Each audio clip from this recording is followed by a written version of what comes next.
تلافی۔ احمد کے ابو ندیم صاحب کے یہاں ڈرائیور تھے۔ انہوں نے ندیم صاحب سے کچھ قرض لے رکھا تھا جو ہر مہینے ان کی تنخواہ سے کٹتا تھا۔ 6 مہینے بعد اچانک احمد کے والد کو دل کا دورہ پڑا اور وہ وفات پا گئے۔ والد کے انتقال کے بعد ان کا قرض چکانے کے لیے احمد کو ان کی جگہ کام کرنا تھا۔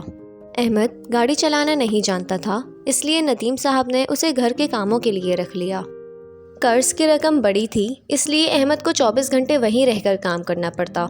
وہ اپنے گھر کے سارے کام احمد سے ہی کرواتے، گاڑی کی صفائی ستھرائی، جھاڑ پوچھ، برتن اور کپڑے دھلوانا، حتیٰ کہ مالی کا کام بھی احمد ہی کرتا۔ احمد کی والدہ ہفتے میں 1-2 دفعہ اپنے بیٹے کی خیر خبر لینے ندیم صاحب کے گھر آ جاتی۔ ایک بار احمد کی والدہ اس سے ملنے پہنچی تو انہوں نے دیکھا کہ احمد ان کے گھر کے کتے کو نہلا رہا ہے۔ یہ دیکھ کر اس کی والدہ کو بہت دکھ ہوا۔ احمد اپنی والدہ کو روتے ہوئے نہیں دیکھ سکتا تھا، اس لیے اس نے انہیں دلاسا دیا اور وہاں سے بھیج دیا۔